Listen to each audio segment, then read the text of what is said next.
இருந்தவரும் இருக்கிறவரும் வருகிறவருமாகிய சர்வ வல்லமையுள்ள யாவாகிய யாஸ்வமிஷியவுடைய அதிகாரமுள்ள நாமத்தில் கடந்து வந்திருக்கிற ஒவ்வொரு பிள்ளைகளையும் நான் வாழ்த்துகிறேன். யாஸ்வத்தாமே உங்களோடு கூட இருந்து உங்களை ஆசீர்வதித்து சத்தியத்தின் பாதையிலே அவர் நடத்துவாராக. அல்லேலூயா, அல்லேலூயா. இந்த நாளுக்குரிய வார்த்தையாக எபிரேயருடைய புஸ்தகம் அவனுடைய 10வது அதிகாரம் 38, 39 ஆகிய வசனங்களை யாராவது வாசிங்க. விசுவாசத்தினாலே நீதிமான் பிழைப்பான், பின்வாங்கி போவானானால் அவன் மேல் என் ஆத்துமா பிரியமாய் இராது என்கிறார். நாமோ கெட்டுப்போக பின்வாங்கிறவர்களாய் இராமல் ஆத்துமா ஈடேற விசுவாசிக்கிறவர்களாய் இருக்கிறோம். ஆமென், அல்லேலூயா. சர்வ வல்லமையுள்ள தேவன் இந்த நேரத்தில் நம்மோடு கூட நினைப்பூட்ட விரும்புகிற காரியம், விசுவாசத்தினாலே நீதிமான் பிழைப்பான் என்று சொல்லி சர்வ வல்லமையுள்ள தேவன் நம்மிடத்தில் நினைப்பூட்டுகிறார். நாம் எதற்காக ஓடிக்கொண்டிருக்கிறோம், எதற்காக போராடுகிறோம் என்று சொன்னால், ஜீவன் பெற்றுக்கொள்ள, விரும்பின காரியங்கள் கிடைக்க, நாம் சர்வ வல்லமையுள்ள தேவனுடைய சமூகத்தில் கடந்து போக, நம்முடைய கற்பத்தின் கனிகள் அபரிதமாய் ஆசீர்வதிக்கப்பட நம்முடைய மன விருப்பம். அதற்காக அவர் சொல்லுகிற காரியம், விசுவாசத்தினாலே நீதிமான் பிழைப்பான். வேற ஒன்றும் இல்லை.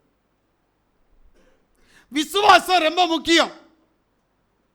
ஆனா பின்வாங்கி போவானே ஆனால் அவன் மேல் என் ஆத்துமா பிரியமாயிராது.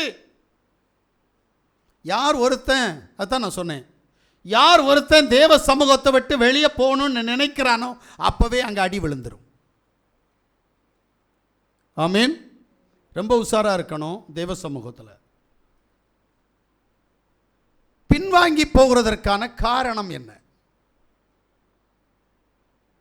நிறைய பேருக்கு நான் நல்லா தானே இருக்கிறேன், நான் எங்கே பின்வாங்கினேன், ஆராதனைக்கு போகிறேன், ஆராதிக்கிறேன், எங்கே எந்த வீட்டில் கூட்டம் நடந்தாலும் நான் போகிறேன், ஜெபிக்கிறேன், உபவாசிக்கிறேன், அப்புறம் நான் எங்கெங்க பின்வாங்கி போகிறேன். விசுவாசம் இல்லை என்று சொன்னால் நீ தேவ சமூகத்தை விட்டு தூரம் போய் கொண்டிருக்கிறாய். விசுவாசம், இன்றைக்கு நம்மிடத்தில் விசுவாசம் இருக்கிறதா, இல்லது நம்பிக்கையினுடைய ஊடாய் நாம் கடந்து போய் கொண்டிருக்கிறோமா? தேவன் விசுவாசத்தை தந்தால் மட்டும்தான் நம்மிடத்தில் விசுவாசம் இருக்குமே தவிர நாமால் விசுவாசத்தை உற்பத்தி பண்ண முடியாது. நன்றாக புரிந்து கொள்ளுங்கள். விசுவாசத்தை நாம் உற்பத்தி பண்ண முடியவே முடியாது. நமக்கு அந்த அதிகாரம் இல்லை. விசுவாசத்தை தேவன் தருவார். தேவன் தருகிற விசுவாசத்தில் உண்மை உள்ளவர்களாய் இருக்க வேண்டுமே தவிர நாம் தேவ சமூகத்தை விட்டு பின்வாங்கி போகிறவர்களாய் இருக்கக்கூடாது. அப்படி இருந்தால் நாமோ கெட்டு போக பின்வாங்குகிறவர்களாய் இருக்கிறோம். இதுதான் உண்மை. பின்வாங்கிறது எதுக்கு? இருக்கிற ஸ்தானத்திலிருந்து கெட்டு போறதுக்கு. அதான ஒரு சாட்சி சொன்னேன்ல, என்ன, பையனுடைய திருமண காரியத்திற்காக இத்தனை வருஷம் சபையில் இருந்து மேகஸ்தம்பத்தை பார்த்தேன், வெளிச்சத்தை பார்த்தேன், என் கூட தேவன் வந்தார் என்று சொன்ன ஒரு சகோதரி தன் புத்திரனுக்கு, தன்னுடைய குடும்பத்திற்கு ஏற்ற, பையனுடைய படிப்பிற்கேற்ற பெண் கிடைக்கவில்லை என்று சொல்லி சத்தியத்தை வெளியே போய் இன்றைக்கு 5-6 வருடங்களுக்கு மேலாகிவிட்டது, இன்னும் பெண் கிடைக்கவில்லை. யோசிக்கிறீங்களா? கெட்டு போறதுக்காக தேவ சமூகத்தை விட்டு வெளியே போற. ஆமீன். அப்போ ஏன் வெளியே போற? இந்த கேள்விக்கு பதில் என்ன அப்படின்னா, 1 தீமோத்தேயு 1வது அதிகாரம் 5-6. கற்பனையின் பொருள் என்னவெனில், சுத்தமான இருதயத்திலும் நல்மன சாட்சியிலும் மாயமற்ற விசுவாசத்திலும் பிறக்கும் அன்பே. ஆமென். இவைகளை சிலர் நோக்காமல் வீண் பேச்சுக்கு இடம் கொடுத்து விலகி போனார்கள். ஆமென். வேத பகுதி என்ன அப்படின்னா, சுத்த இருதயத்திலும் நல்ல மனசாட்சியிலும் மாயமற்ற விசுவாசத்திலும் பிறக்கக்கூடிய அன்பு நம்மிடத்தில் இருக்கிறதா? இந்த அன்பு இல்லை அப்படின்னா நீ தேவ சமூகத்தோட்டு தூரம் போற. ஆமென். இதை விட்டு வீண் பேச்சுக்கு இடம் கொடுப்போம். நம்ம இங்கே தான் சிக்கல். என்ன இல்லை? சுத்த இருதயம் இல்லை, நல்ல மனசாட்சி இல்லை, மாயமற்ற விசுவாசம் நம்ம இடத்தில் இல்லை. இல்லாம 24 மணி நேரம் உண்டுன்னா 24 மணி நேரமும் பேசுவோம். இந்த வேதம் எதையோ உங்களுக்கு சொல்லும் தெரியுமா? நீதிமொழியின் புஸ்தகம் 10வது அதிகாரம் 19வது வசனம் என்று நினைக்கிறேன். சொற்களின் மிகுதினால் பாவம் இல்லாமற் போகாது. ஆமென். தன் உதடுகளை அடக்கிறவனோ புத்திமான். எப்படி? பேச பேச பாவம் உண்டாகும். நீ எவ்வளவு அதிகமா பேசுறியோ அவ்வளவும் பாவம் செய்யற. இது உனக்கு பாவம்னு என்னைக்காவது தெரிஞ்சிச்சான்னு கேட்டா இல்லை. பிரைஸ் யாசுவா. தேவன் ஒற்றை வார்த்தையை சொல்லி முடிச்சிட்டார். என்ன தெரியுமா? நலமானதும் பேசாமல் ஊமையனாயர். ஆனால் நம்ம என்ன பண்ணிட்டு இருப்போம் அப்படின்னு தெரியுமா? பேசிக்கிட்டே இருப்போம். எதுக்கு பேசுகிறேன், என்ன பேசுகிறேன்னு தெரியாது. நான் சும்மா தானே பேசுகிறேன். இந்த கான்செப்ட் நம்மகிட்ட எல்லாத்தையுமே இருக்கு. நான் சும்மா தான் பேசுனேன், நீ என்ன பைத்தியமா அப்படின்னு கேட்போம். தேவையில்லாமல் எதுக்கு பேசிகிட்டு இருக்கிற? காரணம் இல்லாத அந்த பேச்சு எதுக்கு அப்படின்னா, பிசாசு உன்னை வஞ்சிச்சு நீ பேச வச்சு பாவத்துக்குள்ள உன்னை விழ பண்ணுறான். ஏன்னா உனக்கு வரக்கூடிய கிருபை, உனக்கு வரக்கூடிய நன்மையை நீ இழப்பதற்காக பிசாசானவன் உன்னை பாவத்துக்குள் விழ தள்ளுகிறான். இதுக்கு தான் பேச வைக்கிறது. பிரஜாசுவா, நான்லாம் நல்லா பேசுவேன், நல்லா காமெடி பண்ணுவேன். ஒரு காலத்தில் பார்த்தீங்கன்னா கவிதை எழுதுவேன், பாட்டு எழுதுவேன். இன்றைக்கி எல்லாத்தையும் விட்டுட்டு சும்மா இருக்கிறேன். ஏன் தெரியுமா? நான் அதிகமாக பேசுகிற போது நான் பாவம் செய்கிறேன் என்பதை உணர்ந்து கொண்டேன். என் பேச்சை குறைக்க ஆரம்பிச்சிட்டேன். வேண்டாம், இந்த இடத்துல எதுக்கு பேசணும், சும்மா போய் உட்காந்துருக்குமே அப்படின்னு சொல்லிட்டு ஒரு ரூம் எடுத்து தெரிந்து கொள்வேன். அந்த இடத்துல போய் ஒரு மேசை ஒரு சேரை போடுவேன், அதில் புக்கை வச்சுருப்பேன், பைபிள் வச்சுருப்பேன், அதில் போய் உட்கார்ந்தே இருப்பேன். ஏன்? பேச வேண்டிய இடத்துல பேசணும், பேச வேண்டிய காரியங்களை பேசணும். எப்பவும் எதுக்கு பேசிக்கிட்டு இருக்கிறோம்? பாவம் செய்ய. எபேசியருடைய புஸ்தகம் 4வது அதிகாரம் 29வது வசனம் சொல்லுகிறது, கெட்ட வார்த்தை ஒன்றும் உங்க வாயிலிருந்து புறப்பட வேண்டாம். பக்தி விருத்திக்கு ஏதுவான நல்ல வார்த்தை உண்டானால் அதையே கேட்கிறவர்களுக்கு பிரயோஜனம் உண்டாகும்படி பேசுங்கள். 5:4. அப்படியே வம்பும் புத்தீனமான பேச்சும் பரியாசமும் தகாதவைகள் ஸ்தோத்திரம் செய்தலை தகும். அப்ப இன்னைக்கு நாம என்ன செய்யறோம்? கெட்ட வார்த்தைகள். உடனே சொல்றேன்னா என்ன கெட்ட வார்த்தை மீன்ஸ் நீங்கள் நான் நினைக்கிற வார்த்தை வேற ஏதோ நினைச்சிட்டு இருப்போம். தேவனுக்கு பிடிக்காத வார்த்தையை நீ என்ன சொன்னாலும் அது எல்லாமே கெட்ட வார்த்தை தான். தேவனுடைய நாமத்தை மகிமைப்படுத்தாத அத்தனை வார்த்தையும் கெட்ட வார்த்தைகளே. அப்ப நீ அதுல பாவம் தான் செய்யற. அல்லேலூயா. இரண்டாவது, புத்தீனமான பேச்சு. உனக்கே ஒத்து வராத பேச்சின் மூலமாக நீ அதை பேசும்போது வாய் தர்க்கங்களும் பரிகாசங்களும் கடந்து வந்து அது உனக்கு சாபத்தை வருவிக்கும். நல்லா புரிஞ்சுக்கணும். நம்ம பேசுகிற வார்த்தை நம்மளையே கொல்லும். எப்படி? நான் இப்போ தம்பி இருக்கிறான், தம்பியை நான் விளையாட்டாக தான் நான் பேசுகிறேன். அது இந்த தம்பிக்கு மனசை புண்படுத்திருச்சு அப்படின்னா உங்களுக்கு யாருக்கும் தெரியாது, எனக்கு சாபம். என் பைபிள் அப்படி சொல்லுது, என் பரிசுத்த வேதாகமும் அப்படி சொல்லுது. இவன் தம்பி எனக்கு.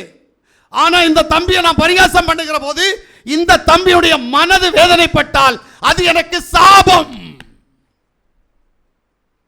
நான் பைபிளை சொல்றேன், யோசிக்கிறியா? எப்படி எங்க சாபம் வந்ததுன்னு தெரியல. வாயின் வார்த்தை. அதனால தான் சொல்றாரு அடக்கி பேசு. வாய்க்கு பூட்டு போடுன்னு சொன்னார், தெரியுமா உங்களுக்கு? படிச்சிருக்கீங்களா? வாய்க்கு பூட்டு போடுன்னு சொன்னார். எந்த பூட்டு போடணும்? சாவி இல்லாத பூட்டு போடணும். அப்போ தான் வாய் சரியாக இருக்கும். இன்றைக்கி நம்ம வாயெல்லாம் சரியாக இருக்குதா? தாயானவள் பிள்ளைகளிடத்தில் பேசுகிற வார்த்தை, பிள்ளையானவள் தாயிடத்தில் பேசுகிற வார்த்தை, தாய் தகப்பனிடத்தில் என்ன வார்த்தை பேசுகிறோம், தாய் தகப்பன் பிள்ளைகளிடத்தில் என்ன வார்த்தை பேசுகிறார்கள், சகோதரர்கள் சகோதரிடத்தில் சகோதரர்கள் சகோதரிடத்தில் என்ன வார்த்தை பேசுகிறார்கள், உறவின் முறையாரிடத்தில் என்ன பேசுகிறார்கள், இல்லது முன்பின் பார்க்காத நபரிடத்தில் என்ன பேசுகிறோம். பேசுகிற வார்த்தை என்றைக்கு நமக்கு சாபகமாக முடியும்? சாபம் வந்தால் அந்த சாபம் போகாது. வேத சத்தியம் இது, யோசிச்சுக்க. அதனால தான் சொல்றாரு, நலமானதும் பேசாமல் ஊமையனாய் அமர்ந்திரு. பிரைஸ் யேசுவா.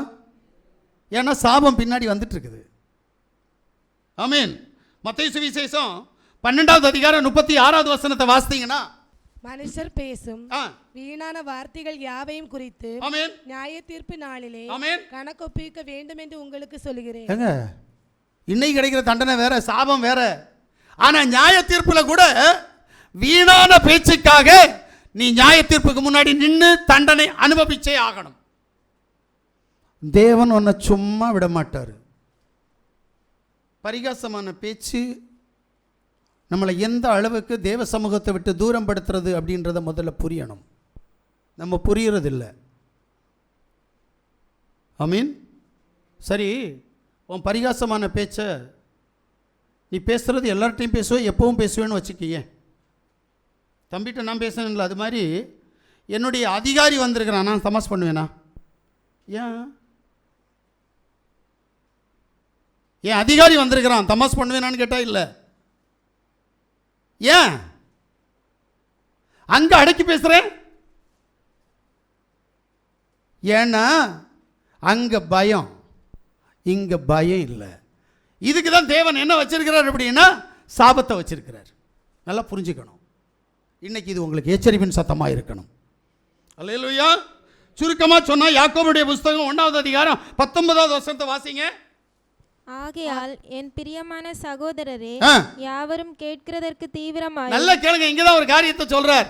கேட்கிறதற்கு தீவிரமாயும் பேசுகிறதற்கு பொறுமையாயும். பேசுகிறதற்கு பொறுமையா பேசணும். கோபிக்கிறதற்கு தாமதமாயும் இருக்க. கோபிக்கிறதுக்கு, கோபம் வர்றதுக்கு கொஞ்சம் யோசிச்சு நிதானமா கோவிச்சு பாருங்க, கோபம் குறையும். பட்டுன்னு கோவிச்சு பாருங்க, என்ன பேசுறது நமக்கே தெரியாது. அதனால தான் ரகசியமாக ஒரு காரியத்தை தேவன் சொல்லி வச்சிருக்கிறார். ஆனால் நம்ம என்ன பண்ணுவோம் தெரியுமா?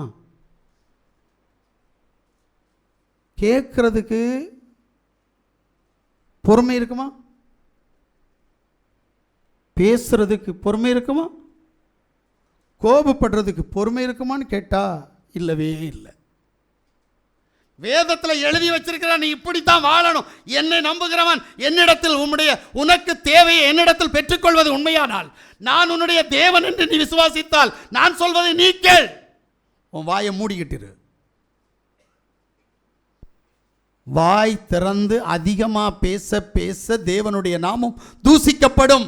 நீ தேவ சமூகத்தை விட்டு தூரம் போய் கொண்டிருப்பாய். நம்ம என்ன செய்ய மாட்டோம்னா கேட்கிற கேள்விக்கும் வாயை மூடிட்டு இருப்போம். அது தவறு.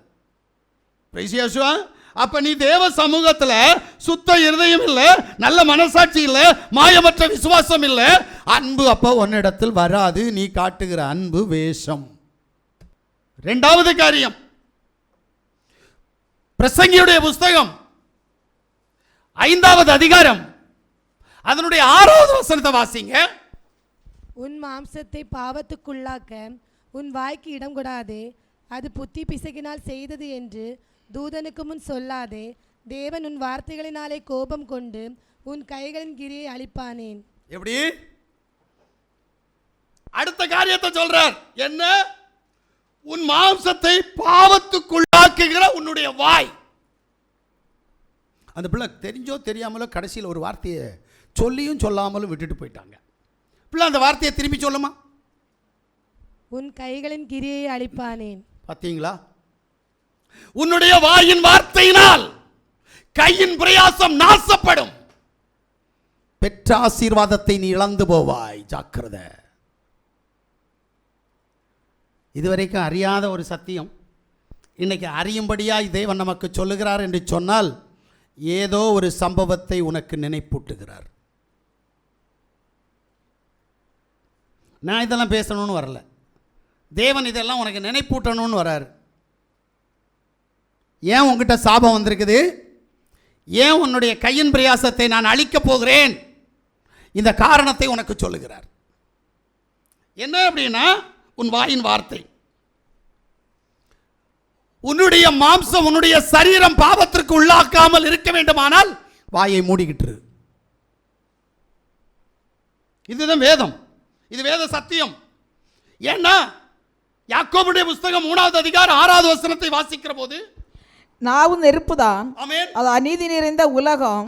நம்முடைய அபயங்களில் நாவானது முழு சரீரத்தையும் கரைப்படுத்தி ஆமென், ஆயுள் சக்கரத்தை கொளுத்து விடுகிறதாயும் நரக ஆக்கினால் கொளுத்தப்படுகிறதாயும் இருக்கிறது. ஆமென், அல்லேலூயா. ஒரு சிறு நெருப்பு ஒரு பெரும் காட்டை அழிப்பது போல 6 அடி மனிதனுக்கு இந்த ஓண்டு நாக்கு இருக்குது. இந்த நாக்கை வச்சு இந்த உடம்பு முழுவதையும் அழித்து விடும், நம்முடைய குடும்பத்தை அழித்து விடும், நாம் சம்பந்தப்பட்ட அத்தனை பேரையும் அழித்து விடும். அது எவ்வளவு பவர் இருக்குன்னு தெரியுமா உங்களுக்கு? அக்கினியை விடவும் பவர் ஜாஸ்தி இந்த நாக்கு. இதுக்கு வரக்கூடிய தண்டனை உண்மை சொல்றேன், தேவனால கூட ஜீரணிச்சு பார்க்க முடியாத அளவுக்கு தண்டனை வரும். காரணம் வாயின் வார்த்தை. நாம வாயின் வார்த்தையை ரசிப்போம் தெரியுமா? நான் பேசுறத நானே ரசிப்பேன். எல்லாரும் அப்படிதான். நான் என்ன பேசுறேன் தெரியுமா? ஒரு தடவை ஒரு ஃபேமிலிக்கு போயிருந்தேன். அந்த பிள்ளை, சின்ன பிள்ளை, கெட்ட வார்த்தை போடுது. அந்த அம்மா என்னட்டே சொல்றாங்க, என் பிள்ளை பேசுது, நல்லா பேசுது, பார்த்தீங்களா எப்படி கெட்ட வார்த்தை போடுது. அதில் அவங்களுக்கு குசி. எனக்கு என்ன தோணுதுன்னா, இந்த வயசில் இந்த பிள்ளை கெட்ட வார்த்தை போடுது, அவங்களுக்கு அது குசியாக இருக்குது. பார்த்தீங்களா? வார்த்தையை ரசிக்கிறது நம்ம தான். இது எங்கே கொண்டு போய் முடியும்னு நமக்கு புரியல. புரியாதவனுக்கு அது உபத்திரவத்தை கொண்டு வரும், புரிந்தவனுக்கு இந்த வார்த்தை ஜீவனை கொண்டு வரும். முதல்ல தேவன் உனக்கு எச்சரிப்பின் சத்தம் கொடுக்கிற எச்சரிப்பின் சத்தத்திற்கு நீ உண்மையாய் மனம் திரும்பவில்லை என்று சொன்னால் கேடு உனக்கு வந்து கொண்டிருக்கிறது. பிரிசியாசுவா, அல்லேலூயா. யாக்கோபுடைய புஸ்தகம் 3வது அதிகாரம் 2வது வசனம் சொல்லுகிறது, நாம் எல்லாரும் அநேக விஷயங்களில் தவறுகிறோம். ஒருவன் சொல் தவறாதவனானால் அவன் பூரண புருஷனும் தன் சரீரம் முழுவதையும் கடிவாளத்தினாலே அடக்கி கொள்ள கூடியவனுமாய் இருக்கிறான். ஆமென், அல்லேலூயா. எங்க உன் வாயில பேசுற வார்த்தைக்கு நீ கட்டுப்பட்டு இருப்பேன்னா, உன் கண்ணு, உன் வாய், உன் கை, உன் இருதயம் உன் கட்டுப்பாட்டில் இருக்கும். தெரியுமா உங்களுக்கு? ரொம்ப முக்கியமான காரியம் இது. வார்த்தை, நீ பேசுற வார்த்தைக்கு நீ உண்மையா இருந்தால், ஆமென். நீ இன்னைக்கு வரைக்கும் உண்மை இல்லை, அதனால தான் உன் கண்ணை உன்னால் கட்டுப்படுத்த முடியலை, உன் இருதயத்தை கட்டுப்படுத்த முடியலை, உன் பேச்சை கட்டுப்படுத்த முடியலை, உன் கிரியைகளை கட்டுப்படுத்த முடியலை. ஆனபடியினால் பிசாசுக்கு உன் சந்ததிகளை தேவன் கொடுக்கிறார். பிரைஸ் யாசுவா, அல்லேலூயா. ஏன்னா நீதிமொழியின் புஸ்தகம் 18வது அதிகாரம் 21வது வசனத்தை ஒரு தடவை வாசிங்களேன். மரணமும் ஜீவனும் நாவின் அதிகாரத்தில் இருக்கும், அதில் பிரியப்படுகிறவர்கள் அதன் கனியை புசிப்பார்கள். அல்லேலூயா. தேவன் நல்லதையும் கெட்டதையும், சாபத்தையும் ஆசீர்வாதத்தையும், ஜீவனையும் மரணத்தையும் உன் நாக்குக்கு கொடுத்திருக்கிறார். மறந்துடாத. இது வேதம், இது வேத சத்தியம். சும்மா சொல்லிட்டு போறதில்லை தேவன். ஆசீர்வாதத்தையும் சாபத்தையும் உன் வாயில தான் கொடுத்திருக்கிறாரு. நன்மையும் தீமையும் உன் வாயில தான் கொடுத்திருக்கிறாரு. ஜீவனையும் மரணத்தையும் உன் வாயில் நாக்கில தான் கொடுத்திருக்கிறாரு. அப்ப இந்த நாக்கை எப்படி உபயோகப்படுத்தணும்? இந்த வாக்கை அடுத்தவனுக்கு மோசமா ஒரு நாளும் பேசிடாத. பேசினா அதுக்கான பலனை ஒரு நாளும் ஒன்னிடத்திலிருந்து மாற்ற முடியாது. ரொம்ப கஷ்டம்.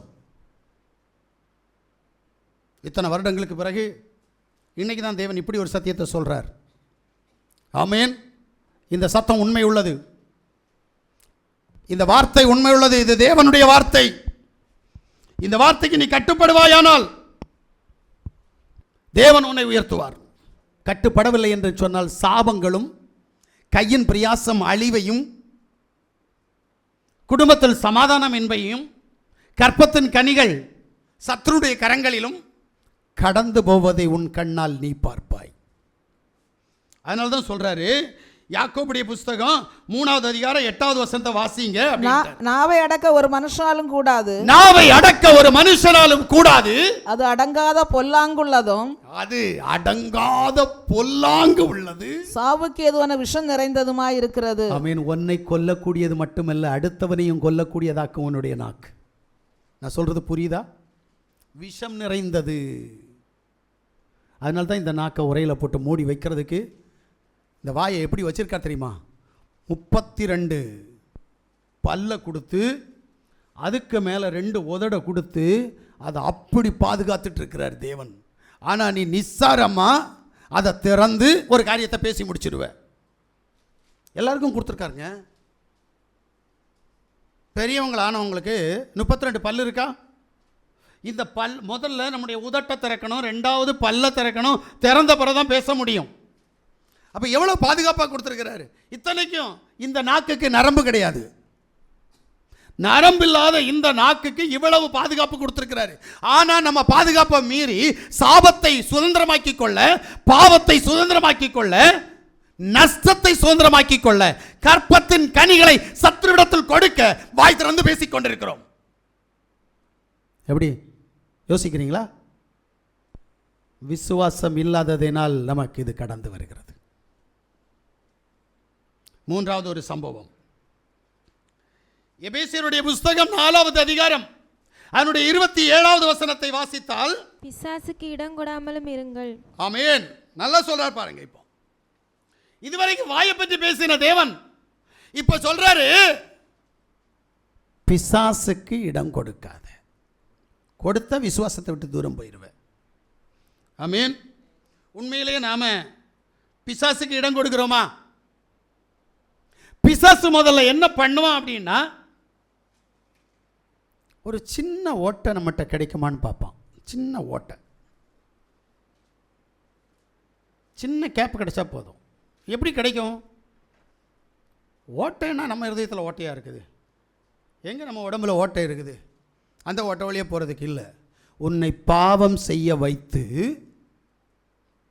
தேவ சமூகத்தை விட்டு உன்னை சற்று நேரம் தூரப்படுத்துவான். வேதம் சொல்லுது, இமைப்பொழுது உன்னை நான் கைவிட்டேன். ஏன்? உன் பாவத்தினால. அப்போ உங்களுக்கு அடுத்த பாயிண்ட் அப்படியே தெரியும். என்ன? இமைப்பொழுது கைவிட்டேன், உருக்கமான இரக்கத்தினால் உன்னை நான் சேர்த்துக் கொள்வேன். தப்பிக்கிறதுக்கு வார்த்தையை கடம் பிடிச்சு வச்சுக்கிறீங்க, வாழ்க்கை இல்லை. வாழ்க்கை இருக்கான்னு கேட்டால் இல்லையே. அந்த வசனத்தை முழுமையாக வச்சிருக்கிறோம். என்னன்ட்டு, எப்பா இமைப்பொழுது கைவிட்டாலும் கடவுள் என்னை கைவிட மாட்டார். இது பிசாசுக்கு தந்திரம். யாரை கைவிட மாட்டார் அது புரியணும்ல. இந்த வாயினால பாவம் செஞ்சவனை எல்லாம் கைவிட்டா மறுபடியும் என்ன செஞ்சிருவாரு? சேர்த்துக்கிடுவாரா? இல்ல. தேவன் தன்னுடைய பிள்ளைகள், அவருடைய கற்பப்பிறப்பு, அவருடைய வித்து உள்ளவன், தேவனே அவனை சோதிக்கும்படியாய் இமைப்பொழுது கைவிடுவார். யோபுவை போல. கைவிட்டது எதற்கு? அவனுடைய விசுவாசம் வர்த்திக்கப்படும்படியாக. அப்ப இரக்கமான உருக்கத்தினால் சேர்த்துக் கொள்வார். நீயோ பாவத்தின் சம்பளத்தில் மூழ்கி இருக்கிற போது உன்னை எப்படி சேர்த்துக் கொள்வார்? நீ கைவிடப்பட்டால் பிசாசு கூட போயிடுவ, திரும்பி வர முடியாது. இன்று முதல் உன் வாய்க்கு கடிவாளம் போடு. ஆமீன். நல்லா ஓடும், வேகமா ஓடும். ஓடிட்டு இருக்கிற காளைய கடிவாளத்தை பிடிச்சி இழுத்த காளை நிற்கும். இதுக்காக தான் போட்டியில் கடிவாளம் போட மாட்டான். அந்த ஜல்லிக்கட்டில் என்ன செய்ய மாட்டாங்கன்னா கடிவாளம் போட மாட்டாங்க. ஏன்னா எவனாவது ஒருத்தன் கடிவாளத்தை போட்டு இறக்கி பிடிச்சிட்டா, யோசித்துக்கிடுங்க, இப்ப நீ கடிவாளம் போட்டே ஆகணும். கடிவாளம் போடலை அப்படின்னா பிசாசு உள்ள நுழைஞ்சிரும். சின்ன கேப்பு தான் பார்ப்பான். அவன் நுழையிறதுக்கு பெருசாக இடம் வேண்டாம். ஆமீன். நீ பெரிய பாவம்லாம் செய்ய வேண்டாம், சின்ன பாவத்தை செஞ்சா போதும். அந்த சின்ன பாவம் உனக்குள் கடந்து வருகிற போது அப்படியே பிசாசு உள்ள வந்து உன்னை பெருசா அனுபவிக்க வச்சிருவான். அதனால தான் வேதம் சொல்லுகிறது, எபேசியருடைய புஸ்தகம் 6வது அதிகாரம் 11வது வசனத்தை நான் வாசிக்கிற போது, நீங்கள் பிசாசின் தந்திரங்களோடு ஆமென், எதிர்த்து நிற்க திராணி உள்ளவர்கள் ஆகும்படி தேவனுடைய சர்வாயுத வர்க்கத்தையும் தரித்துக் கொள்ளுங்கள். ஆமென். ஐயா, பிசாசை எதிர்த்து ஜெபம் பண்றேன், பிசாசை எதிர்த்து ஜெபம் பண்றேன் அப்படின்னு சொல்றாங்க. உன் ஜெபத்தை கேட்கறதுக்கு நீ யார்? முதல்ல நீ பிசாசு பிடிச்சவன், நீ பிசாசு பிடிச்சவ, உனக்கு ஜெபத்தை எப்படி கேட்பார் தேவன்? எனக்கும் புரிய மாட்டேங்குது. பிசாசோட வந்து கேட்பாங்க, பாஸ்டர் நான் உபவாசம் இருக்கட்டுமா, பாஸ்டர் நான் ஜெபிக்கட்டுமா? முதல்ல உன் கிரியை மாற்று, ஜெபம் ரெண்டாவது. உன் கிரியை மாற்ற முடியுமா? மனம் திரும்பி பிசாசு உன்னிடத்தில் வருவதற்கு காரணமாக இருந்த கிரியைகளை உன்னை விட்டு அப்புறப்படுத்த முடியுமா? அப்புறப்படுத்தின பிறகு ஜெபம் உபவாசத்திற்குள் வா. அதை விட்டுட்டு பிசாசே உள்ள ஆண்டு கொண்டிருக்கிறான். அப்போ யார் உபவாசிக்கிறா? பிசாசு அல்லவா உபவாசிக்கிறான், பிசாசு அல்லவா ஜெபிக்கிறான். நீ நினைக்கிற நீ என்ன? இது ஆவிக்குரிய காரியம். ஏன்னா உனக்குள்ள யார் இருக்கா? பிசாசு இருக்கிறான். அப்போ பிசாசு தான் உபவாசிக்கிறான், பிசாசு தான் ஜெபம் பண்ணுறான். அதனால தான் உன்னிடத்தில் இருக்கிற பிசாசு போக முடியல. போக வேண்டுமானால், பிசாசுக்கு எதிர்த்து நிற்க வேண்டுமானால், பிசாசுனுடைய தந்திரங்களை முறியடிக்க வேண்டுமானால், பிசாசு உன்னிடத்தில் எப்படி வந்தானோ, எதனால் வந்தானோ அந்த காரியத்தை உன்னை விட்டு மாற்ற வேண்டும். மாற்றாம ஜெபம் பண்ணி 24 மணி நேரம் ஜெபம் பண்ணு, ஒரு பிரயோஜனம் இல்லை.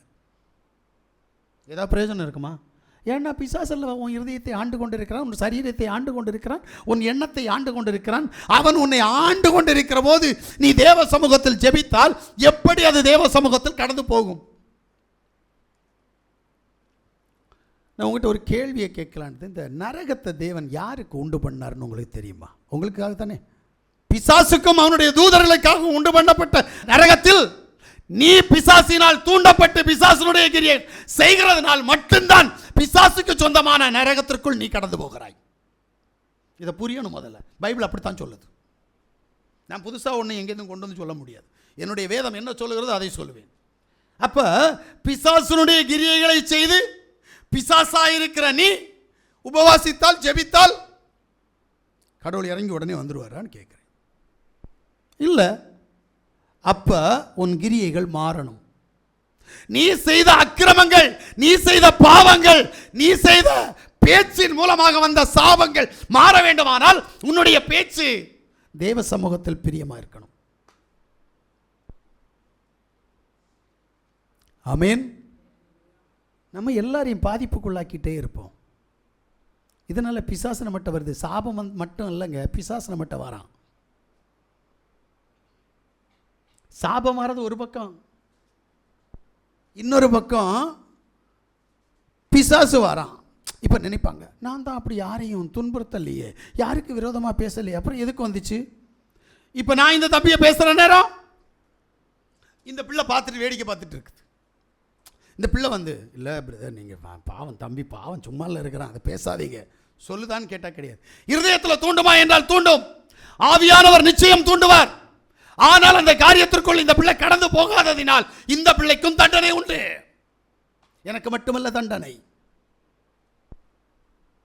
உங்களுக்கு அதான் புரியாது. இன்னைக்கு சத்தியத்தை விளம்பி தரார் தேவன். நான் ஏன் அடிமைத்தனத்திற்குள் கடந்து போயிருக்கிறேன்? எனக்கு ஏன் சாபம் வருகிறது? எனக்கு ஏன் நஷ்டம் வருகிறது? எனக்கு ஏன் என் பிள்ளை தேவ சமூகத்தை விட்டு, என்னுடைய மன விருப்பத்தை விட்டு பிசாசுக்கும் பிசாசுடைய தூதர்களுக்காகவும் சமர்ப்பிக்கப்பட்டிருக்கிறது என்ற கேள்விக்கான பதில் இங்கு இருக்கிறது. சத்தியத்தை அறிஞ்சா சத்தியம் உன்னை விடுதலையாக்கும். நீ சத்தியத்தை அறியறியா? அல்லேலூயா. அப்ப சர்வாயுத வர்க்கத்தை நீ தரித்துக் கொள்ளணும். அது உன்னுடைய பாவ கிரியைகள் உன்னை விட்டு கடந்து போனால் மட்டுமே சர்வாயுத வர்க்கங்கள் உன்னிடத்தில் வரும். என்னது அந்த சர்வாயுத வர்க்கம்? சத்தியம், நீதி, விசுவாசம், சுவிசேஷம், தலைச்சீராய், தேவவசனம், ஜெபம், விழித்திருத்தல். இவ்வளவும் போர்க்கவசங்கள் உனக்கு, யுத்தத்துக்கு. சும்மா போகாத. நம்பிக்கையில் மட்டும் போன என்ன காரியம் நடக்காது. நம்முடைய உடம்பு மொத்தம் மூடப்படணும். ஒரு யுத்த வீரன் யுத்தத்திற்கு கடந்து போகிற போது அவன் எப்படி போவான்? முழுக்க முழுக்க தன்னை முழுவதும் பாதுகாத்து கொண்டு போவான். பிசாசுக்கும் பிசாசனுடைய தூதர்களுக்கும் வைக்கப்பட்ட இடத்திற்கு கடந்து போவதற்காக நீ பேசிக் கொண்டிருக்கிறாய், நீ கிரியை செய்து கொண்டிருக்கிறாய். ஆனபடியினால் உன் வாயின் வார்த்தையினுடைய ஊடாய், உன்னுடைய கிரியையினுடைய ஊடாய் பிசாசு உனக்குள் வந்து விட்டான். அதனாலதான் சொல்றார் பிசாசுக்கு இடம் கொடுக்காத. அடுத்து சொல்றார் பாருங்க, யாக்கோபு 4வது அதிகாரம் 7வது வசனத்தை வாசிக்கிற போது, ஆகையால் தேவனுக்கு கீழ்ப்படிந்திருங்கள், ஆமென், பிசாசுக்கு எதிர்த்து நில்லுங்கள், ஆமென், அப்பொழுது அவன் உங்களை விட்டு ஓடி போவான். ஆமென். Simple concept. பிசாசு போனோம்னா சிம்பிளுங்க. என்ன? தேவனுக்கு கீழ்ப்படி, சர்வாயுத வர்க்கத்தை தரித்துக்கொள், எதிர்த்து நில்லு, அவனுக்கு பயம் வரும். தேவன் உன்னோடு கூட இருக்கும் போது பிசாசையும் பிசாசனுடைய கிரியைகளையும் அழிக்க வல்லமையுள்ள தேவனுடைய சர்வாயுத வர்க்கங்களை தரித்துக் கொண்டு அவருக்கு கீழ்ப்படிந்து நீ நடந்தால் உனக்கும் உனக்கு பிள்ளைக்கும் வரக்கூடிய சத்துருடைய கிரியையிலிருந்து உன்னை பாதுகாக்க அவர் வல்லமையுள்ள தேவனாயிருப்பார். ஆனா நீ என்ன செய்யற தெரியுமா? பிசாசு கூட கூட்டி சேர்ந்துருவ தெரியுமா? என்னைக்காவது நீ பேசின பேச்சு தப்புன்னு நினைப்பியா? நினைக்க மாட்டோம்ல. அப்போ பிசாசு எப்படி போவான்? நம்முடைய வாயின் வார்த்தையை தயவு செய்து ஒவ்வொரு நாளும் காலையிலிருந்து ராத்திரி நித்திரைக்குள் கடந்து போகிற வரைக்கும் உள்ள ஒவ்வொரு நாள் உள்ள பேச்சையும் போயிருந்து யோசித்து பார்க்கணும். நான் என்ன பேசினேன்? எத்தனை வார்த்தை தவறாக பேசியிருக்கிறேன், எத்தனை வார்த்தை நன்மைக்காக பேசியிருக்கிறேன், என்னுடைய வார்த்தை எத்தனை பேரை புண்படுத்தி இருக்கிறது, எத்தனை பேரை சமாதானப்படுத்தி இருக்கிறது. இதை யோசிச்சு பார்த்து கிரியைக்குள்ள கடந்து போகணுமே தவிர போனோம் சோத்திரம் சோத்திரம் சோத்திரம் சோத்திரம். பிசாசு தான் வந்து நிற்பான். சோத்திரம் சொல்லிட்டு தூங்குறவங்களுக்கு பிசாசு கனவுல வரான். எங்க எப்படி வரான் எனக்கு ஒன்றும் புரியல. அப்போ உன் சோத்திரம் ஆத்திரமா மாறி இருக்குல்ல. சிலர் தலையாணையில் பைபிளை வச்சு தூங்குறான். எதுக்கு? நீ தான் ஜோம் பண்ற விசுவாசி இல்லவா? அப்புறம் எதுக்கு தலையாணை பக்கத்தில் பைபிள்? அந்த பைபிள் பிசாசை துரத்த முடியாது. ஏன்னா அதுக்குள்ள எழுத்து இருக்குது. அந்த எழுத்து உன்னையும் மற்றவனையும் கொல்லக்கூடிய வல்லமை உள்ளது. அந்த எழுத்தினுடைய ஆவி உன்னை உயிர்ப்பிக்கக்கூடியது. அப்ப எழுத்து பக்கத்தில் வச்சு பைபிளை பக்கத்தில் வச்சா ஒரு பிசாசும் ஓடாது. அந்த வார்த்தையை வாசிச்சு அதை தியானிச்சு அதன்படி கீழ்ப்படிந்து நடந்தால் பிசாசும் பிசாசனுடைய கிரியைகளும் உன்னை விட்டு கடந்து போகும். ஏன் செய்ய மாட்டேங்கிற? அதனால தான் பிசாசு உன்னிட்ட வந்துக்கிட்டே இருக்கு. பிசாசனுடைய கிரியைகள் உன்னிட்ட வந்துகிட்டே இருக்குது. உனக்கு பிசாசுன்னு தெரிஞ்சாலும், உன் பிள்ளைகள்கிட்ட பிசாசுன்னு தெரிஞ்சாலும், உன் புருஷன்கிட்ட பிசாசுன்னு தெரிஞ்சாலும், உன் மனைவிட்ட பிசாசுன்னு தெரிஞ்சாலும் அதுக்கான கிரியைகளை உன்னால் செய்ய முடியாத அளவுக்கு பிசாசான உன்னை கட்டி வச்சிருப்பான். பிசாசு இடத்துலேருந்து வெளியே வரணும். பிசாசுக்கு எதிர்த்து நில்லுங்கள் என்று சொல்கிறார். நம்ம எதிர்த்து நிற்க முடியுதா? சரி, நான் என்ன கேட்குறேன் அப்படின்னா, எதிர்த்து நிற்கணும்னா அவனை நமக்கு தெரியணுமா வேண்டாமா? பவுல் அதுக்கு தான் சொன்னார், ஆகாயத்தில் மல்யுத்தம் பண்ணாதேன்னாரு. உனக்கு பிசாசையும் தெரியல, பிசாசனுடைய கிரியை ஒன்னில் கிரியை செய்கிற பிசாசனுடைய கிரியைகளை தெரியல. அப்போ எப்படி எதிர்ப்ப? அதுக்கு தான் சொன்னேன், ராத்திரி தூக்கத்துக்கு முன்னாடி உன்னை நீ தற்பரிசோதனை செஞ்சு பார்க்கணும். எத்தனை பிசாசனுடைய கிரியைகள் என்னிடத்தில் கடந்து வந்தது, எத்தனை தேவனுடைய கிரியைகள் என்னிடத்தில் கடந்து வந்தது என்று உன்னை நீ தற்பரிசோதிச்சு பார்க்கணும். பார்க்கவே மாட்டேன். அங்கேயும் இந்த ஆர்சியில் போனால் சாமியார்ட்ட பாவ சங்கீர்த்தனம் பண்ணணும்னு போவாங்க. உண்மையிலே செய்யாத பாவத்தை எல்லாம் சொல்லுவான். ஆமாவா இல்லையாம்மா? சாமி போய் சொன்னேன், களவு செஞ்சேன், கெட்ட வார்த்தை பேசினேன், அம்மையை பேசினேன், அம்மையை அடித்தேன். இவன் உண்மையிலே ஒன்றும் செஞ்சிருக்க மாட்டான். ஆனால் சொல்லிக்கிட்டே இருப்பான். சாமியார் சொல்லுவார், 2 மங்களவார்த்தை ஜெபம் சொல்லு, 2 பிரியத்த மந்திரம் சொல்லு, ஒரு பிதாசுகன் போடு. இவன் பாவம் போயிடுச்சான். இவன் இதுக்கு வேண்டியே போய் சொல்லிட்டு இருப்பான். கொஞ்சம் யோசிக்கிறீங்களா? அதுபோல் இங்கே மனப்பாடமாக பொய் சொன்னீங்க, கெட்ட வார்த்தை, நீ பொய்யா சொஞ்சலும் இருக்க மாட்டேன், கெட்ட வார்த்தையை போட்டிருக்க மாட்டேன். அப்புறம் எதுக்கு இந்த மனப்பாடம்? காரணம் என்ன தெரியுமா? நீ என்ன செஞ்சேன்னு உனக்கே தெரியாமல் புலம்புற. முதல்ல இதுவே பாவம். செய்யாத பாவத்தை செஞ்சேன் என்று சொல்வது பாவம் அல்லவா? அப்போ முதல்ல நம்மளை கடிவாளத்தினால கட்டி என்ன நடந்ததுன்னு யோசிச்சு பார்க்கணும். எப்படி யோசிக்கணும்? ஒரு மாடு, இந்த மாடு என்ன செய்யும்னா, அவனுடைய எஜமான் ஆகாரம் கொடுப்பான், புல்லு கொடுப்பான், சாப்பாட்டில் மீதி வந்த தண்ணி கொடுப்பான், அதில் உள்ள ஆகாரத்தை எல்லாம் கொடுப்பான், அது எல்லாம் ஃபுல்லாக சாப்பிடும். சாப்பிட்டு ஃபுல்லாக கொண்டு வந்து வச்சுட்டு ஒரு இடத்துல போயிருந்து நல்லா படுக்கும். படுத்துட்டு சாப்பிட்டதை மறுபடியும் என்ன செய்யும்? அசை போட ஆரம்பிக்கும். அது அசை போட ஆரம்பிக்கும். இந்த அசை போடுகிற காரியம் என்ன அப்படின்னா, நீ நினைத்து பார்க்க வேண்டும் என்பதற்காக. மிருகத்துக்கு தெரிகிறது, 2 கால் உள்ள மிருகத்துக்கு தெரியலையே. 4 கால் உள்ள மிருகத்துக்கு தெரியுது, ஆனால் 2 கால் உள்ள மிருகத்துக்கு தெரியல. ஏன்னா நான் மிருகத்துக்கு எஜமான் என்று சொல்லுகிறோம். நான் தேவனுடைய பிள்ளை. மிருகம் சொல்லாது நான் தேவனுடைய பிள்ளைன்னு ஒரு நாள் சொல்லாது. நாம சொல்லிட்டு இருக்கோம் நான் தேவனுடைய பிள்ளை, தேவன் விசேஷமாய் அவருடைய நாமத்தை எனக்கு கொடுத்தார். எனக்கு உண்மையிலேயே ஒரு சகோதரர், அவர் கேட்பார் இந்த செய்தியை. திருச்சியிலேருந்து ஒரு சகோதரர் எனக்கு ஃபோன் பண்ணார். ஃபோன் பண்ணி கொஞ்சம் சண்டை எங்களுக்கு 2 பேருக்குள்ளால். கடைசியில் வையாண்ணே அந்த மனுஷன் வச்சிட்டாப்புல. அடுத்து ஒரு வாய்ஸ் போடுறாரு, பாஸ்டர் கோபத்தில் எதெல்லாமோ பேசிக்கிட்டேன், கேட்கக்கூடாது எல்லாம் கேட்டுட்டேன் அப்படின்ட்டு, ஆனால் நான் உங்களை பார்க்கணுன்னு நினைக்கிறேன் அப்படின்ட்டு. அப்போ ஒரு மெசேஜ் போட்டேன், பார்க்கணுன்னா வாங்க. ஏன்னா அடுத்து என்ன சொன்னார் அப்படின்னா, நான் யாசுவாவுக்கு எப்படிப்பட்டவன் என்று நீங்கள் யாசுவா மேசியாவிடத்தில் ஜெபம் பண்ணி பாருங்கள் என்று சொன்னார். சரி, இந்த மனுஷன் மறுபடியும் சத்தியத்துக்குள்ளே வர்றாரு. சரி ஐயா, நீங்கள் முடிஞ்சால் வந்து நேரடியாக பேசுங்க அப்படின்னு ஒரு வாய்ஸ் போட்டார். என்ன தெரியுமா? ஐயா என்னை மன்னித்துக் கொள்ளுங்கள், தவறுதலாக பேசிவிட்டேன். ஏன்னா உங்ககிட்ட வந்து ஞானஸ்நானம் எடுக்கணும்னு தான் நான் உங்களுக்கு ஃபோன் பண்ணேன். ஆனால் தேவன் எனக்கு நிறைய செஞ்சிருக்கிறார், நிறைய சொல்லி தந்திருக்கிறார், தேவன் என்னை நடத்துகிறார். ஒவ்வொரு நாளும் பைபிள் எடுத்து வாசிக்கிற போது உன்னோடு கூட இருக்கிறேன் என்று சொல்லுகிறார். அப்படி இருக்கு வாய்ஸ். உன்னோடு கூட இருக்கிறேன், உன்னை நடத்துவேன், உன்னை உயர்த்துவேன் அப்படிலாம் சொல்லியிருக்கிறேன். ஐயா நீங்கள் ஜெபம் பண்ணி பார்த்தா உங்களுக்கு தெரியும். நான் வந்து பார்க்குறேன் ஐயா, எனக்கு ஞானஸ்நானம் யாசுவா மேசியா நாமத்தில் வேணும் ஐயா, என்னை தப்பாக நினைக்காதீங்க. நான் அவனை பாராட்டுறேன். தன்னுடைய வார்த்தை நிதானித்து பார்த்தான். யோசிக்கிறியா? நான் கேட்டேன், என்ன நாய் மாதிரி பேசுகிறப்பா அப்படி தான் கேட்டேன். ஆனால் அது கூட அந்த மனுஷனுக்கு தப்பாக தெரியல. அந்த மனுஷன் பேசின வார்த்தையை நிதானித்து பார்த்து தான் செய்தது தவறு என்பதை புரிந்து கொண்டான். நான் உண்மையிலே தேவ சமூகத்தில் அந்த மகனை பாராட்டுறேன்.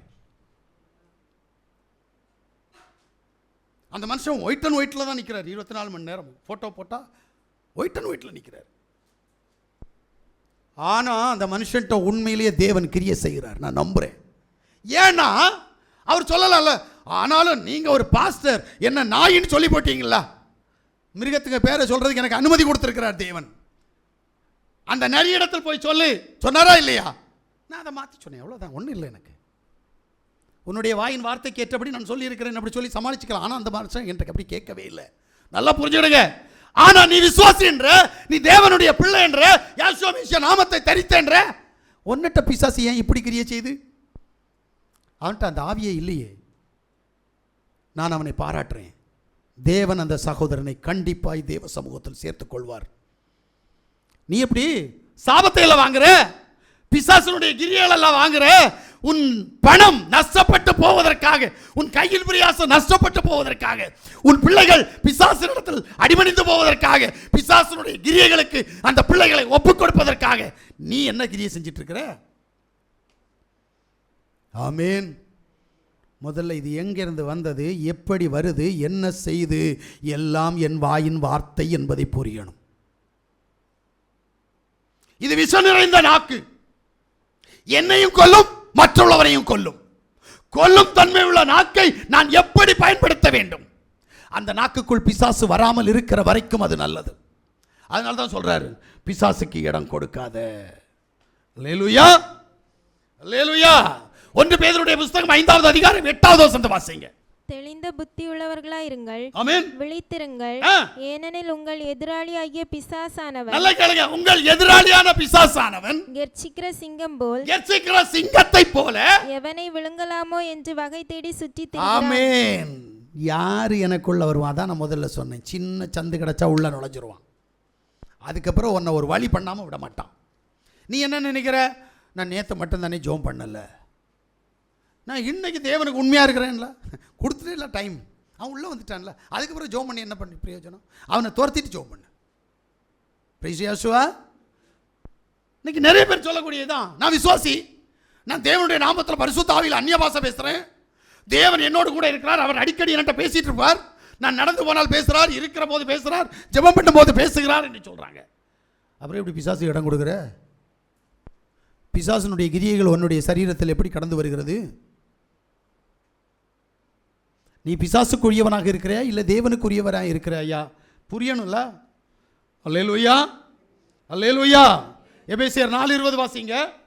நீங்களோ இவ்விதமாய் மேசியாவை கற்றுக்கொள்ளவில்லை. நல்லா புரிஞ்சுடுங்க. நீங்கள் மேசியாவை, உங்கள் தேவனை இன்னும் கற்றுக்கொள்ளல. புரியுதா? நீ அவரை தெரிஞ்சிருந்தா அவருடைய சித்தம் இன்னதென்று அறிவாய் அல்லவா? பொண்டாட்டியை தெரியும், பொண்டாட்டிக்கு மன விருப்பத்தின்படி வாழ்கிறோம். மாப்பிள்ளையை தெரியும், மாப்பிள்ளையுடைய மன விருப்பத்தின்படி வாழ்கிறோம். பிள்ளைகளை தெரியும், பிள்ளைகளுக்கு மன விருப்பத்தின்படி வாழ்கிறோம். தேவனை தெரியல, தேவ விருப்பத்தின்படி செய்யலை. அப்போ தேவனை கற்றுக்கொள்ளணுமா வேண்டாமா? அறிகிற அறிவு வேணுமா வேண்டாமா? இல்லையே. குருட நாளில் இன்னும் இருக்கிற யானையை தடவிட்டு சொன்னானா ஒரு பெரிய பங்களா, அதுக்கு 4 தூண் இருக்குது, அது பெரிய வீடு அப்படின்னு சொன்னான் பாருங்க. குருடன், 4 குருடன். அதுபோல் உன் வாழ்க்கை காணாத குருடனாக இருந்துவிட்டு நானும் தேவனுடைய பிள்ளை, நானும் தேவனுடைய பிள்ளை, நானும் தேவனுடைய நாமத்தில் ஞானஸ்நானம் எடுத்தேன், பாவ மன்னிப்பை பெற்றுக்கொண்டேன் என்று சொல்றியே.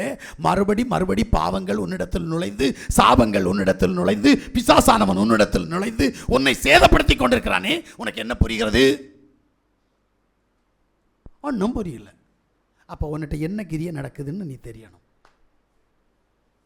ஆமீன், அல்லேலூயா.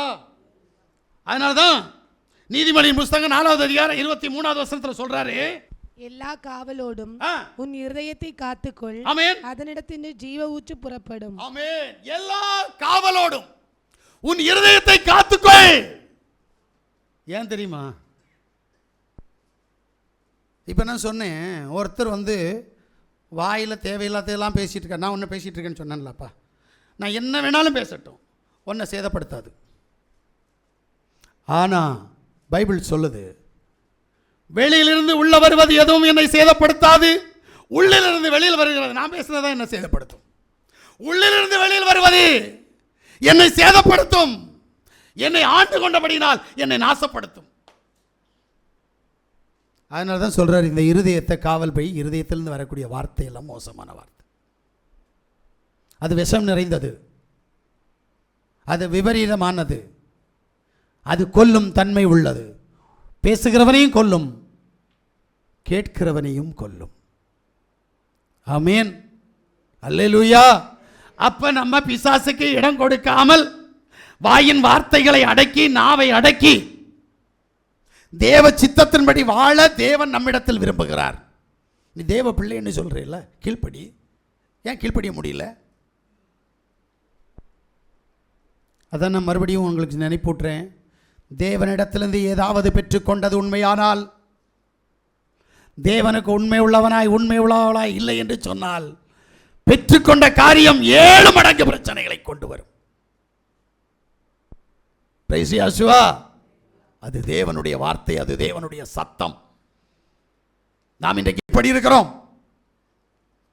ஹல்லேலூயா. அடுத்த ஒரு காரியத்தை சொல்றார் பாருங்க. யோபுடைய புஸ்தகம் 10வது அதிகாரம் அதனுடைய 1வது வசனம். என் ஆத்துமா ஜீவனை ஆரோசிக்கிறது, ஆமென், நான் என் துயரத்துக்கு எனக்குள்ளே இடம் கொடுத்து என் மன சஞ்சலத்தினாலே பேசுவேன். ஆமென், அல்லேலூயா. யோபு சொல்றான், என் துயரத்திற்கு காரணம் என்ன? என் பிரச்சனைக்கு காரணம் என்ன? என் மன சஞ்சலம். எப்படி? ஒரு வசனம் இருக்குது, உன் வாயின் வார்த்தையின்படி உனக்கு ஆக கடவது. நீ அடுத்தவனை என்ன சொல்றியோ அது உனக்கு நடக்கும்ன்றதை மறந்துடாத. நான் ஒருத்தனுக்கு சாபம் கொடுத்தா அந்த சாபம் தகுதி இல்லை, அவன் நல்லவன் அப்படின்னா அந்த சாபம் என்கிட்ட திரும்பி வரும். ஆமென், நல்லா புரிஞ்சுக்கணும். அப்போ எதை நான் விடுறேனோ அது என்கிட்ட திரும்பி வரும்னு நீ நினைக்கணும். முதல்ல நமக்கு அந்த எண்ணமே இல்லையே. அது நிறைய பேரை காயப்படுத்தும், நிறைய பேரை உபத்திரவப்படுத்தும். அந்த உபத்திரவங்கள் உன்னை தேடி வரும்போது நீ என்ன ஆவாய்? அது ஒன்றை சொல்லிட்டு வராது தெரியுமா? நீ சொன்னது அடுத்தவங்ககிட்ட அவங்க காதில் கேட்டு அவங்க உணர்ந்து உள்ளே எடுப்பாங்க. நீ அந்த காரியங்களை உணர்வடைய முடியாது. அது உன்னிடத்தில் பெர்மிஷன் வாங்காமலே உன் குடும்பத்துக்கு வந்துடும். எப்படி யோசிக்கணும்? நம்முடைய மன சஞ்சலம் நம்மை தாறுமாறாக்கும். யோசிக்கிறீங்களா? விசுவாசம் எப்படி நம்மளை விட்டு போயிடுச்சு? தேவ பிரசன்னம் நம்மை விட்டு எப்படி போயிடுச்சு? பிசாசு ஏன் எனக்குள்ள வந்திருக்கிறான்? பிசாசனுடைய கிரியைகள் என் குடும்பத்தில் ஏன் வந்தது? சத்துருடைய சதிநாச மோசங்கள் ஏன் என்னுடைய குடும்பத்தில் இன்னும் வேலை செய்து கொண்டிருக்கிறது? இந்த கேள்விக்கான பதிலுக்குள்ளாக ஒவ்வொருத்தரும் கடந்து போனால் வாயின் வார்த்தையே. வாயின் வார்த்தையின் மூலமாகத்தான் பிசாசானவன் உள்ளே வருவான். ஆமென். அவன் உள்ளே வந்து முதல்ல உபயோகப்படுத்தக்கூடிய கிரியை உங்களுடைய சிந்தனையை, உங்களுடைய இந்த மூளையை கையில் எடுத்துருவான். தலை அவனுக்கிட்ட போயிடும், இருதயம் போகாது. அதுக்கப்புறம் நீங்கள் பேசுகிற வார்த்தைகள் எல்லாம் பிசாசுக்கு சொந்தமான வார்த்தைகளாக இருக்கும். தேவனுக்கு பிரியமான வார்த்தைகளை நீங்கள் பேச மாட்டீங்க, ஆனால் நடிப்பீங்க. தேவனுக்கு பிரியமான காரியங்களை நாம் செய்வது போல நாடகம் நடித்து கொண்டிருப்போம். யோசித்து பாருங்க. நீதிமொழியின் புஸ்தகம் 12வது அதிகாரம் 25வது வசனத்தை வாசிங்க. மனுஷனுடைய இதயத்திலுள்ள கவலை அதை ஒடுக்கும், நல்வார்த்தையோ அதை மகிழ்ச்சியாக்கும். என்ன சொல்றார் அப்படின்னா, மனுஷனுடைய கவலை, மனசஞ்சலம் மனசை ஒடுக்கும். இது வேதம். உன் மனசுல 24 மணி நேரம் அந்த சம்பவம் இருக்காது. நீ செஞ்ச பாவத்தின் விளைவு உன்னிட்ட வரும், அதை உன்னை குற்றப்படுத்தும். ஆனால் குற்ற உணர்வு உன்னிடத்தில் வராது. ஆனபடினால் அது உன்னை கொல்லும். எப்படி கொல்லும்? உன்னை கொல்லலைன்னா உன் பிள்ளைய கையில் எடுத்துரும். வாரிசு யாரோ வாரிசை தூக்கிடும். நான் இப்போ தேவ சமூகத்தில் பாவம் செய்து தேவனுடைய சமூகத்தை விட்டு விலகி சத்துருடைய கையில் நான் இருக்கிறேன் என்று சொன்னால், தேவன் என்னை அடிப்பதை விட்டுவிட்டு என் சந்ததியை அடிப்பார். முக்கியமாய் எனக்கு 2 பிள்ளைகள் என்று சொன்னால் எது என்னுடைய வாரிஸ் அவருக்கு தெரியும். என் இருதயத்தை நிரப்புகிறது யார்? என் இருதயத்தில் சந்தோஷத்தை கொண்டு வருவது யார்? என்னுடைய இருதயத்திற்கு ஏற்றவன் யார்? இதை அறிந்த தேவன் அங்கே அடிப்பார். அப்போ தான் எனக்கு இங்கே வலிக்கும். தாவீதுக்கு வலிச்சதில்லை, சந்தோஷம் இல்லை. வாசிக்கிற நேரம் நமக்கெல்லாம் அவர் தப்பு பண்ணார், அவர் பிள்ளையெல்லாம் அடித்தார். 1 2 4 பேர் அடித்து கொண்டு போட்டார். இன்னும் சந்தோஷம் தெரியுமா? தப்பு தானே பண்ணான், தப்பு பண்ணால் தண்டனை கொடுக்கணும்ல. அவன் தான் சொல்கிறான், ஆண்டவரே என் பிள்ளைகளை விட்டுரும், தப்பு பண்ணது நான், என்ன கொல்லும். நீ இருந்த அனுபவியில் உங்களுக்கு தேவனை பற்றி சரியாக தெரியாததுனால இப்படியெல்லாம் பண்ணிகிட்ருக்கிற. நீ இருந்த அனுபவி, உன் பிள்ளைக்கு நடக்கிறத இருந்த அனுபவி. நீ செஞ்ச துரோகத்துக்கு பிள்ளையற்றவனாக இருக்கணும். இப்போ நீ செஞ்சதுக்கு பிள்ளைகள் பிசாசின் பிடியில் இருக்கணும். கான்செப்ட் இங்கே தான் இருக்கு. யோசிக்கிறீங்களா? நாம் எங்கே தவறுறோம்? எதில் பிசாசனுடைய கூட்டாளியாக இருக்கிறோம்? எப்படி தேவன் என்னை சத்ருவின் கையில் ஒப்பு கொடுத்தார்? எப்படி சாபம் என்னை மேற்கொண்டது? வேதத்தினுடைய ஊடாக தான் நம்ம போகணுமே தவிர மாம்ச சிந்தனைக்குள்ளாக போகக்கூடாது. ஆமென். அப்போ சர்வ வல்லமையுள்ள தேவன் வீண் சிந்தனைகளினால் சிக்குண்டு போகிற உன்னை சத்துருடைய கையில் கொடுத்து உன்னை நாசம் பண்ணுவார். சங்கீதத்தினுடைய புஸ்தகம் 39:6 வாசிங்க. வேஷமாகவே மனுஷன் திரிகிறான், ஆமென். விருதாவாகவே சஞ்சலப்படுகிறான், ஆஸ்தியை சேர்க்கிறான், ஆமென். யார் அதை வாரிக்கொள்வான் என்று அறியான். நல்லா கேளுங்க. என்ன சம்பாதிச்சு எங்க கொண்டு போற? சமாதானம் இல்லாம, சந்தோஷம் இல்லாம, திரைகடல் ஓடி திரவியம் தேடி என்ன பிரயோஜனம்? எங்க கொண்டு போற? வாழ்க்கையில் தான் நிம்மதி இல்லையே. எனக்கு தேவை என் பிள்ளைகள் நல்லா இருக்கணும். நான் என்ன சம்பாதிச்சாலும் சரி, சம்பாதிக்காமல் போனாலும் சரி, என் கற்பத்தின் கனி எனக்கு நல்லா இருக்கணும். நான் அந்த கோட்பாட்டில் தான் நான் மனுஷனாக வாழ்கிறது. தேவபுத்திரனாய் தேவ சமூகத்தில் கடந்து வருகிறது. என்னிடத்தில் இருக்கிற சபையார் நல்லா இருக்கணும், சபைக்கு நல்ல காரியம் நடக்கணும். நான் அதுக்காக தான் வாழ்கிறேன். இந்த ரெண்டு காரியமும் எனக்கு சமமாக இருக்கும். என் வீட்டில் ஜெபம் பண்ணுற நேரம் அப்படி தான் ஜெபம் பண்ணுவேன். நான் பலிப்பீடத்தில் ஜெபம் பண்ணுற ஒவ்வொரு நாளும் பலிப்பீடத்துக்கு வரும்போது ஜெபம் பண்ணுறதும் தான் சொல்லுவேன்.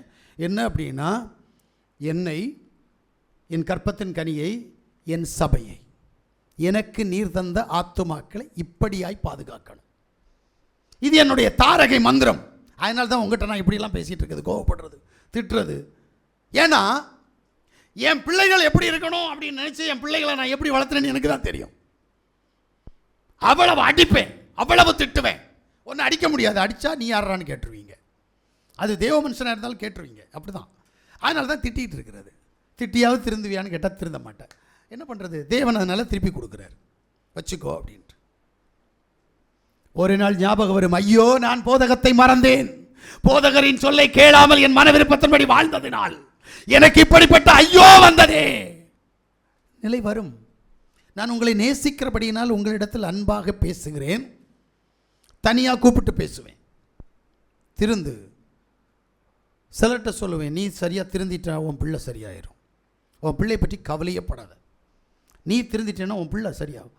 திருந்தவே மாட்டோம். அப்புறம் எப்படி பிள்ளை திருந்தும்? பிள்ளைக்கு நன்மையானது எப்படி நடக்கும்? ஆமென்.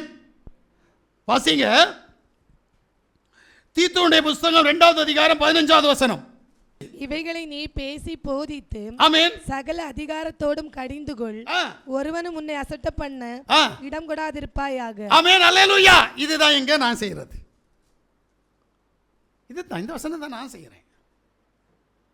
தேவன் எனக்கு கொடுத்திருக்கிற அதிகாரம். இந்த அதிகாரத்தை இன்னைக்கு உனக்கு கொடுக்கிறார். எப்படி? என்ன சொல்றார்? நீ பேசு, பேசிட்டு என்ன செய்? போதி. சகல அதிகாரத்தோடு கூட கடிந்து கொள்ளு அவன் சத்தியத்தை. ஏன்னா அவன் 3 கடவுள்னு சொல்லுவான், இல்லை இப்போ 2 கடவுள்னு சொல்லுவாங்க. இந்த இயேசு நாமக்காரங்கள்லாம் 2 கடவுள்னு சொல்லுவாங்க. திருத்துவக்காரன் 3 கடவுள்னு சொல்லுவான். திருத்துவக்காரன் ஒத்துக்குவான் எனக்கு 3 கடவுள் தான்.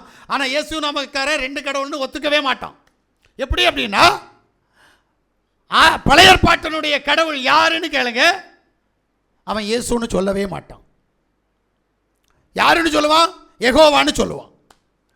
புதிய ஏற்பாட்டின் கடவுள் யாரு? இயேசுன்னு சொல்லுவான். இப்போ 2ஐயும் ஒன்னாக்குவான். எப்படி? யெகோவாகிய கடவுள் இயேசுவானார். அது எப்படி ஆக முடியும்? ஏன்னா வந்தவர் சொல்றார், நான் என் பிதாவின் நாமத்திலே வந்திருக்கிறேன். இங்க நாமம் தான் முக்கியம். நான் யார் பேர்ல வரேன்? ஆமென். அவருடைய பேர் யெகோவாவாக இருந்தால் வந்தவர் பேர் யெகோவாகத்தான் இருக்கணும். யெகோவா கிறிஸ்துன்னு சொல்லு, ஒரு கடவுள் தான். யெகோவா கிறிஸ்துன்னு சொல்லு, ஒரு கடவுள் தான். சொல்ல மாட்டான். அவர் யெகோவா, இவர் இயேசு கிறிஸ்து. 2 கடவுள் ஆயிடுச்சுல. புரியும்படியாய் சத்தியத்தை சொல்லி கொடுக்க தெரியணும். நமக்கு தெரியல, அதனால தான் சொல்றாரு, கடிந்து கொண்டு புத்தி சொல்லு. அங்க அவன்கிட்ட பாவம் இரக்கம் பார்க்க கூடாது. தேவன் உனக்கு பேச வேண்டிய காரியத்தை உன் வாயில தருவார். நீ எங்க தேவனுடைய நாமத்தை தூசிக்க கூடாது. அல்லேலூயா. ஏன்னா இன்னைக்கு நிறைய பேர் பேச தெரியாம தேவனுடைய நாமத்தை தூசிச்சுட்டு இருக்கிறாங்க. இல்ல, என்ன பேசுறேன், எதை பேசுறேன் தெரியணும். அது மாதிரி போன உடனேயே புதுசா ஒரு ஆள்கிட்ட போவோம், போன உடனேயே சத்தியத்தை சொல்லிட்டு இருப்போமான்னு கேட்டா இல்லை. முதல்ல அவங்களுக்கு என்ன தேவை, அவங்க யார், எப்படிப்பட்ட, இதெல்லாம் அறிகிறதே கிடையாது. வாதம் பண்ணுறது என்னமோ நம்ம எல்லாம் பெரிய புலிகள், அவங்களுக்கெல்லாம் ஒன்றும் தெரியாது. தயவு செய்து வாதம் பண்ணாத. பிரைஸ் யாசுவா. ஆமீன். நான் சொல்றது உண்மை. அதனால தான் சொல்றாரு, என்ன எப்படி பேசு போதி, சகல அதிகாரத்தோடு கடிந்து கொண்டு அசட்டை பண்ணாம பண்றதுக்கு இடம் கொடுக்க கூடாதான். ஒன்னு அசட்டை பண்ணக்கூடாது. அவன் யாசுவா மிஷிய நாமத்தில் போறியே, ஒன்று அவன் யாசுவா மிஷிய நாமத்து நிமித்தமாய் அசட்டை பண்ணக்கூடாது.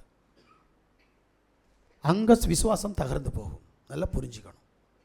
இது எதுவுமே இல்லை. அதனால தான் சொல்கிறாரு. இப்போ வாசிங்க எபிரேயருடைய புஸ்தகம் 10வது அதிகாரம் 38 39 வாசிங்க. விசுவாசத்தினாலே நீதிமான் பிழைப்பான், பின்வாங்கி போவானானால் அவன் மேல் என் ஆத்துமா பிரியமா இராது என்கிறார். நாமோ கெட்டு போக பின்வாங்குகிறவர்களா இராமல் ஆத்துமா ஈடேற விசுவாசிக்கிறவர்களா இருக்கிறார். ஆமென், அல்லேலூயா. இப்ப விசுவாசத்திற்குள் கடந்து வா. என்ன? எபிரேயருடைய புஸ்தகம் 11வது அதிகாரம் 1வது வசனத்தை வாசிங்க. இப்போ விசுவாசமானது நம்பப்படுகிற உறுதியும் காணப்படாதவைகள் நிச்சயமா இருக்கிறது. நல்லா கேளுங்க. விசுவாசமானது நம்பப்படுகிறவைகளில் உறுதி, காணக்கூடாதது நிச்சயம். அப்ப என்ன சொல்றார் அப்படின்னா, நாம் எதை எதிர்பார்க்கிறோமோ அதை பெற்றுக்கொண்டோம் என்று நம்ப முடியுமா? நம்பிக்கை வராது, தெரியுமா? விசுவாசம்ன்றது வேற ஒன்றும் இல்லைங்க. நான் எதிர்பார்க்கிற காரியம் எனக்கு வந்துருச்சு. நான் ஒரு புத்தகம் வாசித்தேன், ஐயா பால் யாக்கிசோ அவருடைய புத்தகம். அவர் விசுவாசத்தை பற்றி நல்லா சொன்னார் அந்த காரியத்தில். பல வருஷங்களாச்சு. அதாவது நான் அந்த புத்தகத்தை வாசித்து எனக்கு ஒரு 20 வருஷம் ஞாபகம் இருக்குன்னு நினைக்கிறேன். அந்த புத்தகத்தில் அவர் ஒன்று எழுதியிருக்கிறாரு. என்ன அப்படின்னா, நான் ஊழியக்காரன் ஆகிட்டேன், என் வீட்டில் சேர் கிடையாது, மேசை கிடையாது, நாற்காலி கிடையாது, ஒன்றுமே கிடையாது. என் வீட்டில் யார் வந்தாலும் உட்கார்றதுக்கு இடம் இல்லை. நான் தேவ சமூகத்தில் கேட்டேன், ஆண்டவரே யாராவது வந்தால் உட்கார்றதுக்கு ஒரு சேர் மேசை தருவீங்களா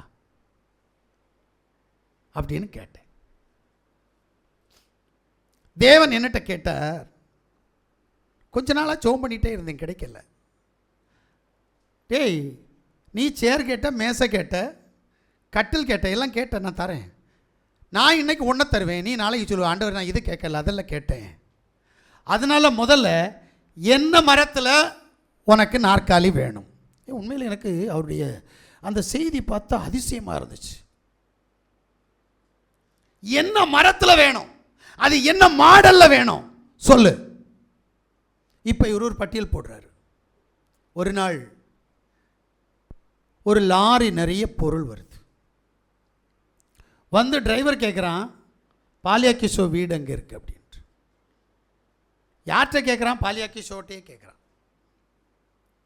இவன் சொல்கிறாரு, என் வீடு தான், என்ன அப்படின்ட்டு.